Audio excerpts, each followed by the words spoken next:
452장 찬송하시며 예배 시작하도록 합니다. 452장입니다.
사도신경하심으로 신앙 고백하도록 합니다. 나는 전능하신 아버지 하나님 천지 창조주를 믿습니다. 나는 그의 유일하신 아들 우리 주 예수 그리스도를 믿습니다. 그는 성령으로 잉태되어 동정녀 마리아에게 생하시고 본디 빌라도에게 고난을 받아 십자가에 못 박혀 죽으시고 장사된 지 사흘 만에 죽은 자 가운데서 다시 살아나셨으니 하늘에 오르시어 전능하신 아버지 하나님 우편에 앉아 계시다가 거기로부터 살아있는 자와 죽은 자를 심판하러 오십니다. 나는 성령을 믿으며 거룩한 공교회와 성도의 교제와 죄를 용서받는 것과 몸의 부활과 영생을 믿습니다. 사랑의 하나님, 꽃샘 추위로 날씨가 싸늘합니다. 영하의 날씨입니다. 건강들 잘 챙기시게 하시고 우리 육신의 건강 중요하지만 또한 영적인 건강도 중요합니다. 영의 양식 꾸준히 취하게 하셔서 항상 영육 간의 건강함으로 가정이 바로 서고 가정 가운데 하나님의 사랑과 돌보심과 긍휼하심이 가득한 그리하여서 하나님 나라의 그 따뜻한 사랑과 평강이 가득한 가정들의 모습이 되기를 축복합니다.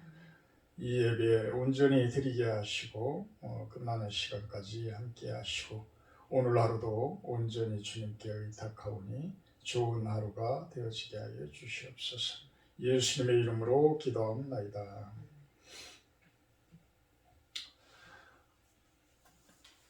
오늘 말씀은 3월 23일 말씀입니다.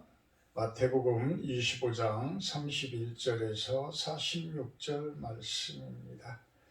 마태복음 25장 31절에서 46절 말씀입니다.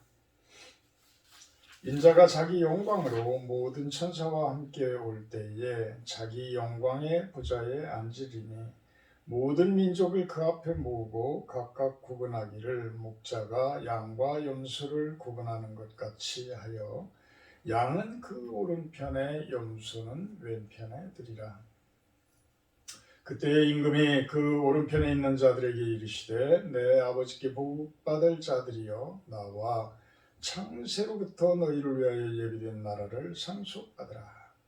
내가 줄일 때에 너희가 먹을 것을 주었고 목마를 때에 마시게 하였고 나그네 되었을 때에 영접하였고 헐벗을 때에 옷을 입혔고 병들었을 때에 돌보았고 옥에 갇혔을 때에 와서 보았느니라.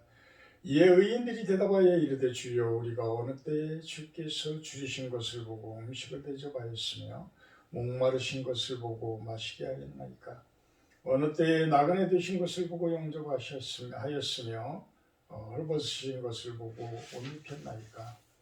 어느 때에 병드신 것이나 옥에 갇히신 것을 보고 가서 배웠나이까 하리니 임금이 대답하여 이르시되 내가 진실로 너희에게 이르노니 너희가 여기 내 형제 중에 지극히 작은 자 하나에게 한 것이 곧 내게 한 것이니라 하시고 또 왼편에 있는 자들에게 이르시되 저주를 받은 자들아 나를 떠나 마귀와 그 사자들을 위하여 예비된 영원한 불에 들어가라. 내가 줄일 때에 너희가 먹을 것을 주지 아니하였고 목마를 때에 마시게 하지 아니하였고 나그네 되었을 때에 영접하지 아니하였고 헐벗었을 때에 옷 입히지 아니하였고 병들었을 때와 옥에 갇혔을 때에 돌보지 아니하였느니라 하시니 그들도 대답하여 이르되 주여 우리가 어느 때에 주께서 줄이신 것이나 목마르신 것이나 나그네 되신 것이나 헐벗으신 것이나 병드신 것이나 옥에 갇히신 것을 보고 공양하지 아니하더이까. 이에 임금이 대답하여 이르시되 내가 진실로 너희에게 이르노니 이 지극히 작은 자 하나에게 하지 아니한 것이 곧 내게 하지 아니한 것이니라 하시니라. 그들은 영벌에 의인들은 영생에 들어가리라 하시니라. 아멘.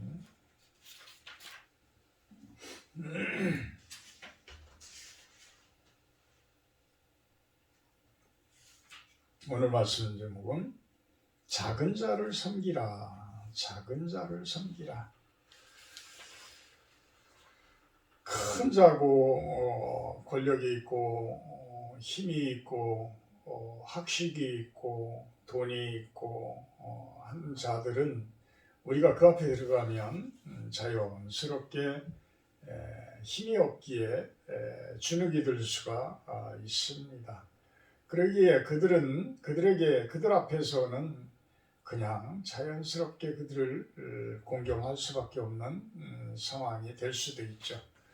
어찌 보면 나보다 약한 자, 나보다 힘든 자, 나보다 어려운 자들을 참 위에서 살피고 섬긴다는 것이 참 어려운 것 같아요.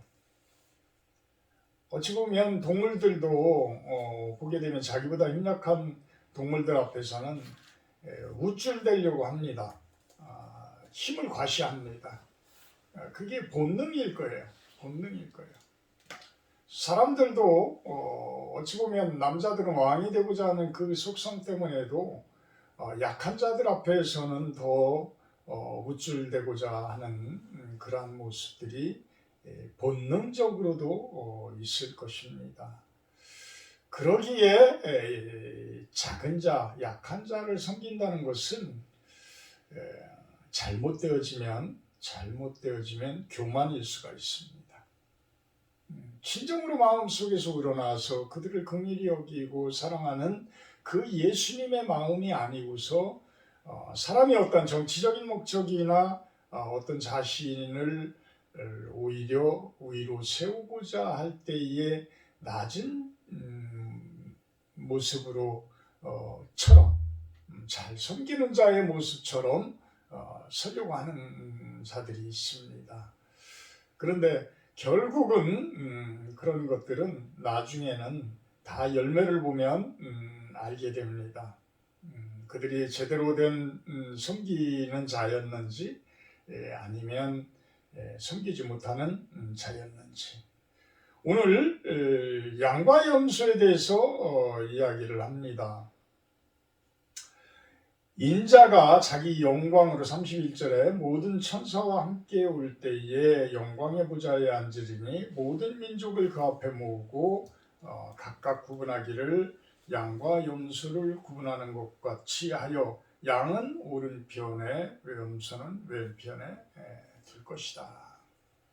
예수님께서 우주적 재림을 잘 하시면 어떤 영광으로 쓰실런지는 모르지만 온 세상에 있는 모든 사람들이 볼 수 있는 그 형태로 아주 찬란한 영광으로 천사들과 함께 서게 될 것이다.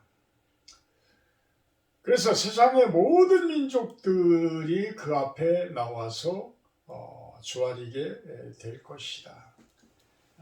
그러면서 양과 염소를 구분하는 것 같이 구분을 할 것이다.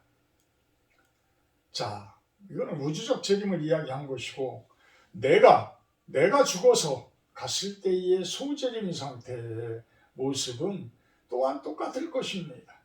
내가 그 찬란한 영광, 죽어서 그 찬란한 영광에 앉아 계신 예수님 앞에 내가 갔을 때에 예수님께서는 나를 보고 오른편으로 보낼 것인지 왼편으로 보낼 것인지, 무엇으로 그것을 구분한다고 그랬어요? 내가 이 세상을 어떻게 살았느냐에 따라서, 내가 이 세상을 어떻게 살았느냐에 따라서. 그래서 내가 진정한 긍휼함을 입었는지, 내가 진정으로 구원의 그 축복을 받았는지, 내가 예수님의 그 보혈의 피로 내 죄의 씻음을 받았는지, 그것에 의해서 저는 양의 편에 설 것인지 염소의 편에 설 것인지 결정이 날 것입니다. 그거는 뒤바뀔 수가 없다라고 성경에서는 이야기하잖아요. 한번 우리가 죽어서 가게 되면 뒤바꿀 수가 없다. 이제는 다시 돌아올 수도 없고 뒤바꿀 수도 없고 그때 가서는 너무나 늦는다는 이야기죠. 늦는다는 이야기. 거지 나사로가 그 천국에 있을 때에 부자였던 사람은 그 차가운 물만이라도 좀 얻어먹게 해달라고 그 간절히 구하는 그 모습. 근데 그것이 한순간에 끝나면은 다행인데, 우리 뭐 요즘에는 90평생이라고 이야기를 하는데 그 90평생 동안 끝나면 다행인데 영원한 불에 들어간다고 그래요. 영원한 불에. 얼마나 힘들겠어요? 우리가 이 세상을 어떻게 살아야 되겠어요? 남은 생을 어떻게 살아야 되겠어요? 오늘 하루를 어떻게 보내야 되겠어요? 내일 내가 죽을 수도 있는데, 모레 내가 죽을 수도 있는데. 양과 염소는 어떤 차이가 날까요? 양은 주인의 말에 아주 순종을 잘한다고 합니다. 근데 양은 제가 안 키워봐서 모르겠는데 염소는 제가 키워보지는 않았지만 많이 겪어봤죠. 염소는 얘들은 들어받아요. 자기 어떤 먹잇감이라든지 아니면 자기를 귀찮게 한다든지 어떤 자기가 하고자 하는 것을 막는다든지 하면 뿔로 들어받습니다. 그래서 염소는 불순종의 모습으로 성경에서 표현이 되어지고 양은 순종의 모습으로 표현이 되어집니다. 과연 나는 어떤 모습일까요? 과연 내 성격은 어떤 성격일까요? 그냥 하나님께서 시키면 순종하고 내 부모님이 시키면 순종하고 예 알았습니다 하며 가는 성격입니까? 아니면 들어받는 성격입니까? 나한테 맞지 않는다고 그냥 들어받는 성격입니까? 저는 들어받는 성격이었어요. 저는 들어받는 성격. 내가 하고 싶지 않은 것을 이렇게 시키게 되면 그것을 마음속에서 이렇게 순종하지 못하는 부분들이 아주 상당히 많았어요. 염소의 편에 섰던 것이 아주 오랜 기간이었다고 저는 고백을 할 수가 있어요. 지금도 아마 그 작은 부분이라도 그런 성격들이 아마 내 마음속에 내 깊은 곳에 성격으로 아마 남아 있을 겁니다. 그러기에 참 아주 힘들지만 이렇게 나를 다스려가면서 하루하루를 보내는 것, 또 거룩함 속에서 말씀 가운데에서의 삶이 생활이 자연스럽게 생활이 되어지게 하도록 하는 그러한 모습들. 참 제가 어제 문자를 한 통 받았는데 참 얼마나 힘들으면 이제 목사님 기도해 주세요라고 하면서 보냈겠어요. 그런데 참 가정 문제입니다. 요즘에 우리 현대 사회로 오면서 특히 더 가정의 중심이 무너지니까 가정 자체도 무너지는 경우가 아주 많음을 봅니다. 그래서 예전에는 어떤 유교적 사상이라든지 이런 때는 남자가 중심이 되어져서 그 유교적 사상에 의해서 부모를 공경하고 대가족이었기 때문에 그 위로부터 공경하는 이 부분이 자연스럽게 배워져서 내려왔어요. 근데 이제 핵가족화 되어지면서 이제는 부부의 문제예요. 부부의 문제. 자녀도 많이 두지를 않기 때문에 부부가 제대로 서지를 못하면 자녀들도 제대로 서지를 못해요. 그러면 그 가정에 요즘에는 여성들도 나가서 얼마든지 취업을 해서 살아가는데 전혀 불편함이 없을 정도입니다. 또 그것도 어렵다 그러면 기초생활 수급자에 신청을 하게 되면 먹고 사는 데는 지장이 없는 복지가 돼 있는 상태죠. 그래서 그런지 더더욱 가정이 체계가 무너져가는 모습들을 바라봅니다. 이것을 살릴 수 있는 방법은 무엇이겠어요? 가정의 중심이 서야 됩니다. 가장들도 이제는 어떤 옛날 유교적인 그런 모습에 의해서 권위가 서 있다라고 한다 그러면 그 가정은 괜찮겠지만 그 가정이 그런 가정이 대한민국에 얼마나 되겠어요? 몇 프로나 되겠어요? 거의 없다라고 봅니다. 그렇다면 그 가정의 중심은 무엇이 서야 돼요? 예수님께서 서셔야 돼요. 예수님께서 쓰시는 방법밖에 없어요. 그 가정을 다시 회복시키고 세우는 것은 예수님이 가장이 되시는 거예요. 예수님이 가장. 미국에서도 제가 지금 예배드리기 바로 전에 제가 책을 잠깐 읽어봤는데 미국에서도 이혼율이 급증하게 된 이유를 그 중에 가장 큰 이유를 들은 것은 가정 예배가 소실됐다는. 그러니까 가정 예배가 예전에는 많이들 가정 예배를 드리게 되었는데 그 가정 예배가 없어짐으로 해서 이혼율이 급증하게 되고 가정이 깨지는 일이 아주 급증하게 되어졌다라는 거예요. 예수님이라는 그분의 역할은 세상을 건강하게 하시는 거예요. 세상을 건강하게 한다는 것은 가장 좁은 의미에서 무엇부터 출발돼요? 나부터 출발돼요. 내 안에서부터 출발되어지는 거예요. 그래서 내가 예수님 안에 바로 설 때, 예수님 앞에 바로 설 때, 내 가정의 중심이 예수님으로서 쓸 때에 그 가정은 더 이상 이제는 깨어지지 않고 회복되어지는. 예수님께서 이 땅에 오셔서 세상을 회복시키듯이 예수님께서 내 가정에 오셔서 내 가정을 회복시키기를 기도하는 것밖에 없어요. 그것을 받아들이는 것밖에 없어요. 그렇게 되면 많은 갈등들이, 부부 간의 갈등, 자녀와의 갈등, 이 모든 갈등들이 저절로 해결을 해나가집니다.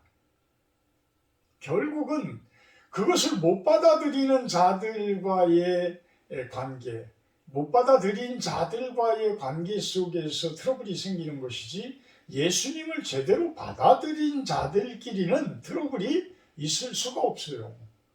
예수님 안에서 한 마음인데 어떻게 트러블이 생겨요? 그래서 가정이 회복되어져야 한다는 것은 가정의 중심에 예수님이 바로 서야 한다. 그러면서 34절에 보면 임금이 그 오른편에 있는 자들에게 내 아버지께 복받을 자들이여 나와라. 내 아버지께 복받을 자들이여 나와라. 내 양들아 나에게 나와라. 내 아버지께 복을 받아라. 나에게 나와서 내 아버지로부터의 복을 받아라. 얼마나 좋은 이야기입니까? 하나님께서 복을 주시는데, 하나님께서 복을 주십니다. 어떤 복이에요? 창세로부터 너희에게 예비된 나라. 천국이에요. 하나님 나라예요. 그 하나님 나라를 우리들에게 주시겠다는 거예요. 그곳에 살 수 있는 권한을 주시겠다는 거예요. 그러면 양과 염소는 어떻게 구분하느냐? 예수님께서 그 이야기를 하십니다. 내가 죽일 때에 먹였고 목마를 때 마셨고 나그네 되었을 때 영접하였고 헐벗을 때 입혔고 병들었을 때 돌보았고 옥에 갇혔을 때 와서 보았다. 의인들이 물어봅니다. 우리가 예수님께 그렇게 한 적이 없는데요. 그러니까 여기에 있는 이 가장 작은 자, 내 형제 중에 지극히 작은 자 하나에게 한 것이 곧 내게 한 것이다. 40절 아주 중요한 말씀입니다. 우리가 어떻게 이 세상을 살아가야 할까에 대해서 명령하고 계시는 거예요. 우리들에게. 내 형제 중에, 내 백성들 중에, 내 성도들 중에, 내 제자들 중에 가장 작은 자에게 섬기는 것이 곧 내게 한 것이다. 곧 그들을 섬기는 것이 예수님에게 한 것이다. 하나님에게 한 것이다. 하나님을 섬긴 것이다. 이거는 무엇을 이야기하는 거예요? 가장 큰 계명을 이야기하는 겁니다. 가장 큰 계명은 하나님을 사랑하고 내 이웃을 사랑하라. 사랑하라. 하늘을 향해서 사랑하고 땅을 향해서 사랑해라. 사랑으로 가득 채워진 세상을 만들어라. 이것이 곧 하나님 나라니라. 그 명령을 하고 계시는 거예요. 그 명령. 그래서 사랑하라라는 것을 너무 어렵게들 생각하지 말라. 우선 나부터 사랑하고 나랑 가장 가까이 있는 사람 사랑하고 내 주변에 있는 사람들 사랑하게 나가면 사랑하면서 나가게 되면 그것이 결국은 가장 작은 자 하나에게 한 것이 되어지고요. 그 작은 자 하나에게 한 것이 하나님께 상달되어져서 하나님을 사랑한 것이 되어지기 때문에 하나님께서는 그 상급을 결코 잃지 않도록 해주신다라는 거예요. 이렇게 여러분들 하루하루의 삶 가운데에서 가장 작은 자들에게 여러분들의 그 선하고 착한 일들을 해나가시면서 그들을 진정으로 마음속 깊이서 우러나는 그 마음으로 사랑하면서 섬기는 하루하루가 되기를 축복합니다. 그런데 41절부터는 그 반대편에 있는 자들에 대해서 이야기를 합니다. 왼편에 있는 자들에게 이르시되 저주를 받은 자들아 나를 떠나 마귀와 그 사자들을 위하여 예비된 영원한 불에 들어가라. 왜? 예수님과 하나님께 너희들은 사랑하지 않았기 때문이다. 45절에 이 지극히 작은 자 하나에게 하지 아니한 것이 곧 내게 하지 아니한 것이다. 긍휼히 여겨야 할 사람을 긍휼히 여길 줄 모르고 오히려 그들을 핍박하는 자들은 무정한 자들이에요. 무관심한 자들입니다. 무해한 자들이에요. 사랑이 없는 자들이에요. 지금 미얀마 사태 나중에 그 일으킨 자들은 반드시 자기네들이 누린 그 큰 것들보다 훨씬 더 수십 배, 수백 배의 고통들이 안겨질 겁니다.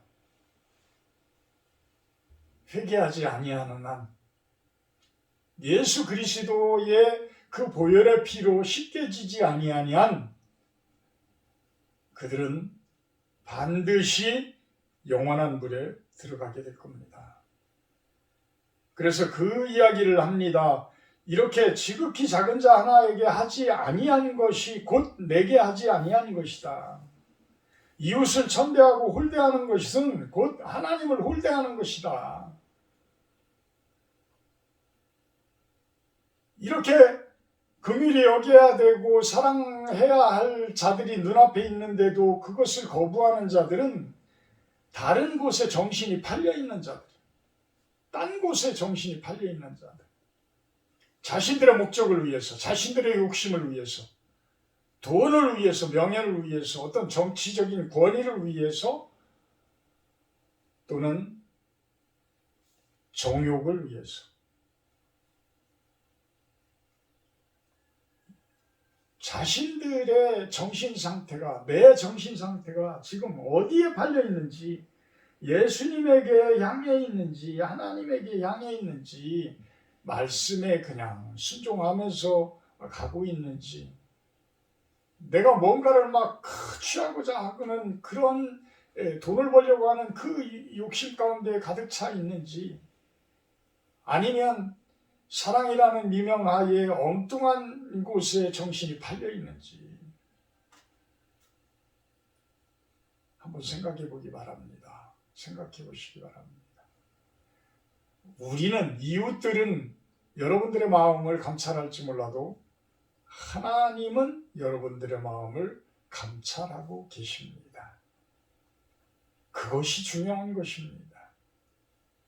그것에 의해서 46절에 이야기하듯이 그들은 영벌에, 의인들은 영생에 들어가리라 라고 말씀하십니다. 이렇게 하나님 심판대 앞에 서는 것은 하늘과 땅 차이의 문제가 아니에요. 천국과 지옥의 문제이며 영생에 들어가느냐 영벌에 처해지느냐의 그 엄청난 차이가 생겨납니다. 요한계시록 21장 8절을 보게 되면 그러나 두려워하는 자들과 믿지 아니하는 자들과 흉악한 자들과 살인자들과 음행하는 자들과 점술가들과 우상숭배자들과 거짓말하는 모든 자들은 불과 유황으로 타는 못에 던져지리니 이것이 둘째 사망이다. 내가 죽는 것이 첫째 사망이라고 보면 그 다음에는 예수님 앞에 섰을 때에 예수님께서 유황불에 던져지게 되어지는데 그들은 둘째 사망을 경험하게 되어질 것이다 라고 이야기를 합니다. 하루하루를 깨어있는 모습으로 하나님 안에서 정결함과 거룩함 속에서 살고자 노력하는 여러분들이 되기를 주님의 이름으로 축원합니다. 사랑의 하나님 감사합니다. 우리가 삶 속에서 어떻게 사느냐에 따라서 양들의 편에 서고 염소들의 편에 선다고 합니다. 하나님께 순종하는 자들은 영생에 들어가고 그렇지 못한 자들은 영벌에 처해지며 유황불이 타는 지옥에서 산다고 합니다. 하나님, 우리들의 삶이 이렇게 중요할진데 너무나 가볍게 이 생을 살아가는 것은 아닌지 우리들이 돌아보게 하시고 이 삶 가운데에서 진정으로 중요한 삶, 어떻게 살아야 하는지를 생각해보는 그러한 하루가 되어지게 하여 주시옵소서. 감사드리며 예수님의 이름으로 기도합나이다. 하늘에 계신 우리 아버지여, 이름이 거룩히 여김을 받으시오며 나라 임하옵시며 뜻이 하늘에서 이룬 것 같이 땅에서도 이루어지이다. 오늘날 우리에게 용할 양식을 주옵시고 우리가 우리에게 죄 지은 자를 사하여 준 것 같이 우리의 죄를 사하여 주옵시고 우리를 시험에 들게 하지 마옵시고 다만 악에서 구하옵소서. 대개 나라와 권세와 영광이 아버지께 영원히 있사옵나이다. 아멘. 오늘 기도는 친척 친지들을 위한 기도를 해주시면 될 것 같습니다. 여러분들의 친척 친지들, 형제들, 자매들을 위해서 기도하는 그러한 시간 갖도록 합니다. 저희들은 우리 큰형님, 내일은 조재현, 장영숙, 은혜금에 또 우리 조카 손주들 태연이, 정연이, 다움이, 채움이, 우리 둘째 형님 조성윤, 조카 병규, 윤슬이, 우리 동생 조경의, 준용이, 영진이, 송인권, 우리 큰이모 가정입니다. 송인경, 우리 이상필, 작은이모 가정입니다. 우리 큰처남 구종재, 박경선, 진산이, 현산이 가정, 둘째 처남 구종삼, 최국경, 지연이, 수연이, 서정호, 구미희, 예택이, 예건이, 예겸이, 우리 구양님이, 예원이, 동현이, 우리 오늘은 친척 친지와 형제 자매들, 부모님들 위해서 기도하기를 부탁을 드립니다. 기도의 시간입니다.